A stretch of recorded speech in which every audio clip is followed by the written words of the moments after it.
Profil rouge, profil jaune, profil vert, c'est moi qui ai proposé ça de manière assez élémentaire. Et profil rouge, ce sont des gens qui sont en faveur de la pédophilie, ou assez douteux. Je parlerai d'Alan McKee, par exemple. Les profils jaunes, ce sont des gens qui, pour moi, ont des biais, c'est-à-dire par exemple des références aux travaux d'Alfred Kinsey. Il y a une militante féministe, donc comme je disais en off, peut-être très bien en tant que pédagogue. Peut-être que le groupe d'experts l'a pris en sachant qu'il y avait ce biais, ou sans savoir qu'il y a ce biais. Et donc, voilà. Je dis toujours un barbu, c'est un barbu. 3 barbus, c'est des barbousses, quoi.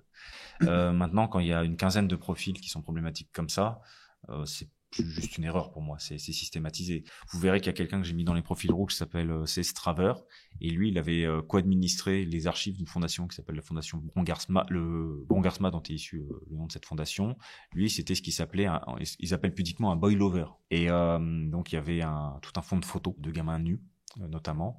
Straver et son collaborateur qui co-administrait avec lui la base d'images de la fondation, ils ont dû tout dégager quand il y a une loi néerlandaise qui est passée sur cette question-là.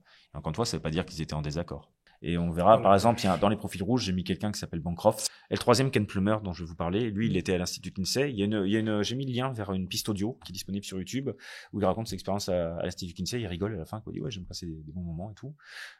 Et donc là, on parle de personnes qui sont, dans leurs travaux, ouvertement pédophiles. Je vais vous citer, Wix, il disait, si une rencontre entre enfants et adultes était consensuelle et mutuellement agréable, de quelle manière pourrait-elle ou devrait-elle être considérée comme nuisible? Bon, voilà. D'accord. Je pense que ça se passe de commentaires. Et donc, parmi les références, dans les profils rouges, je vais aller un peu plus vite. Je vais vous citer rapidement les faits d'armes. Shania Zweb, par exemple, elle a fait un rapport, elle est morte en 2017, elle.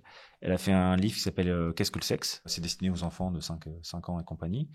Vous voyez le visage d'une femme, donc dessiné en train de lécher un pénis, par exemple.